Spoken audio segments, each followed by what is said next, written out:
Здравствуйте, дорогие телезрители! Гость нашей передачи Довлет Дурдыев, заслуженный бахши Туркменистана, руководитель народного музыкального ансамбля культурно-делового центра нефтегазового комплекса Туркменистана. Давлет ага, мы рады видеть вас в нашей передаче. Давлет ага, расскажите, пожалуйста, нашим телезрителям о том, как вы пришли в это искусство, о начале вашей творческой деятельности. Как и у всех, увлечение искусством бахши в основном начинается с молодости. Каждый ребенок в детстве мечтает овладеть одной из профессий. Кто-то хочет играть на ударных инструментах, кто-то хочет играть на дутаре, а кому-то нравится какой-то другой инструмент. Вот таким образом я с самого детства интересовался песнями и музыкой. Я хотел играть мелодии на музыкальном инструменте. Еще в 7-8 классе я начал учиться создавать музыкальный инструмент дутар. Моим первым наставником был Мелевер Романов. Во время летних каникул я приходил к своему наставнику и учился создавать музыкальный инструмент дутар. Когда я поступил учиться в отделение искусства бахши специальной музыкальной школы имени Махтумкули Гарлыева Дашагутского вилаята, я сам мог создавать музыкальный инструмент. И после я получил благословение своего наставника. Дутар, который сейчас у меня в руках, это мой первый музыкальный инструмент. Этот дутар до сегодняшнего дня находится со мной во всех праздничных торжествах. Музыкальный инструмент дутар изготавливается из древесины тутовника. Выбирается древесина для изготовления дутара, вначале нужно знать возраст дерева, толщину его ствола. Словом, если ты мастер, то ты сам знаешь, какой из него можно изготовить дутар. Есть правило, как нужно срезать дерево. Тутовое дерево срезается в осенний период, но можно также срезать тутовник и в ранний весенний период, пока земля не прогрелась теплом. Если изготовить дутар из дерева, которое начало распускать листья, то дутар теряет свою форму. Срезая тутовое дерево на части, пни их закапывают под землей. За это время можно изготовить корпус дутара.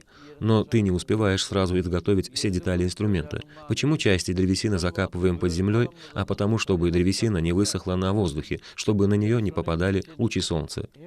Для создания 4-го корпуса нужно разделить на части большое тутовое дерево. Его срезают на части по 40 сантиметрам или же по 50 сантиметрам. Это высота корпуса дутара. Это является основной частью инструмента, то есть его задней стороной. А вот открытая часть уже является его наружной стороной. Есть способы правильного держания дутара в руках. Его нужно оставлять в комнате, в тени, в течение 1 или же 1,5 месяца. Если оставить его под солнцем и не хранить в комнате, то его форма будет потеряна. Вот это корпус дутара, а из оставшейся древесины мы создаем крышку гапак. После обжига в тамдыре эта крышка обретает черный цвет, ее называют гарагапак. В основном эта часть инструмента бывает желтого цвета. Гапак желтого цвета — это еще не готовая деталь инструмента, а вот эта деталь, которая обжигается в тамдыре, уже готовая. Вот желтая деталь, она еще не готова. Для того, чтобы высушить эту часть инструмента, нужно, чтобы прошел год или же 1,5 года. И только после этого эту крышку можно установить на основной корпус инструмента.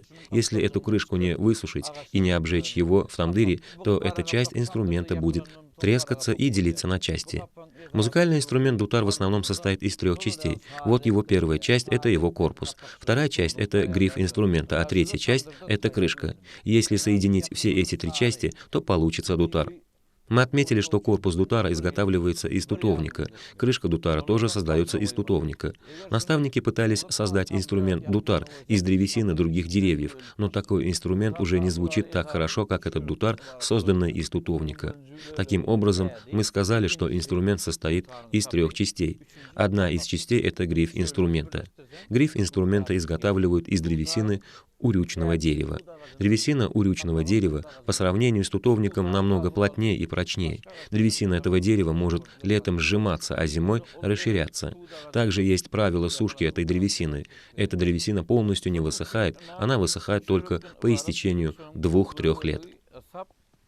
Есть лады, которые вбиваются в гриф инструмента. Вот такие лады называются как маперде. Лады дутар изготавливаются из стали. Вот такой вид обретает дутар, когда устанавливается его крышка. Вот это корпус, этот гриф, а это крышка дутара. После установления ладов необходимо установить колки дутара. Колки дутара создаются из алюминия или же из латуни. Их отливают в специальные формы. Вот колки, созданные из алюминия. Наши предки колки создавали вручную из стали. С развитием техники наставники стали создавать вот такую форму колок. колок. Устанавливаем колки на расстоянии 5 сантиметров. Вот таким образом мы создаем колки.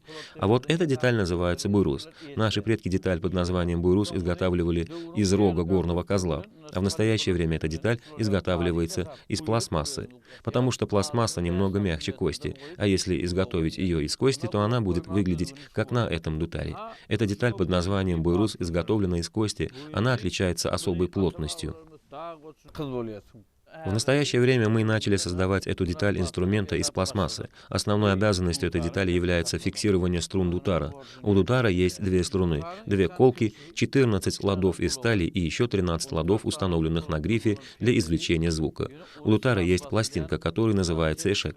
Его используют для поднятия струн, не соприкасаясь с другими струнами. Также и в верхней части. Около колок дутара есть пластинка, которую называют йокоркешек. В верхней части также устанавливается одна такая же пластинка. Наши предки в древности называли эту деталь инструмента эшек-арка. Мы до сих пор называем эти детали их древними названиями. Вот как звучит изготовленный дутар. Когда дутар уже готов, он бывает двух видов. Дутар под названием бахше издает сильные звуки. Дутар под названием саз-дутар издает сравнительно более тонкое звучание. Каким образом так получается? Звучание дутара зависит от тонкости крышки. Если крышка тонкая, то звучание дутара будет более грубым, а если крышка дутара будет изготовлена из более плотной древесины, то звучать он будет нежнее. Такой дутар называется саз-дутар. Нур Мухаммед, вот как изготавливается дутар. Вы правильно отметили. На крышке инструмента создаются отверстия. На дутаре должны быть специальные два отверстия. Они создаются для того, чтобы в корпус дутара поступал воздух. Есть специальные способы их создания. Эти отверстия называются цветами крышки. Каждый мастер создает свои цвета крышки. Эти отверстия создаются различным образом. Каждый мастер по разному способу создает их. По этим отверстиям люди, музыканты, бахши могут узнать, какой мастер создал этот инструмент. Эти отверстия также служат и регулировщиками звука. Дутар без них звучит по-иному, а после создания отверстий инструмент звучит более красиво. Создание дутара — это очень тонкое искусство.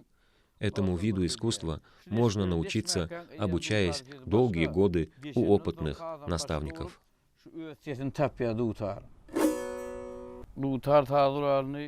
Бахши, который с удовольствием берет в свои руки дутар и играет на нем мелодии, должен уметь хотя бы настроить его струны и должен уметь создать деталь под названием эшек.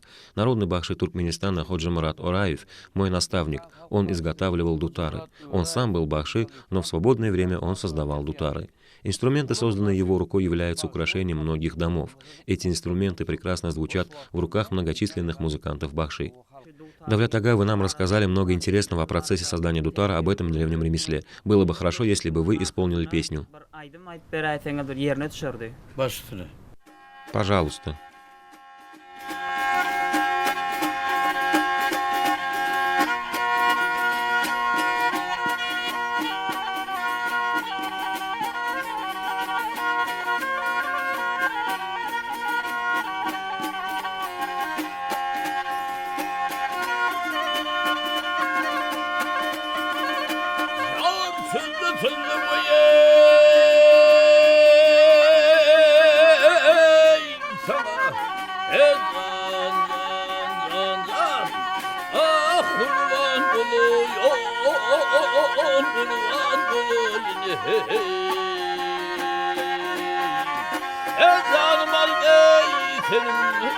Cellat gözlerin sana gelin derdi satın alayın ey.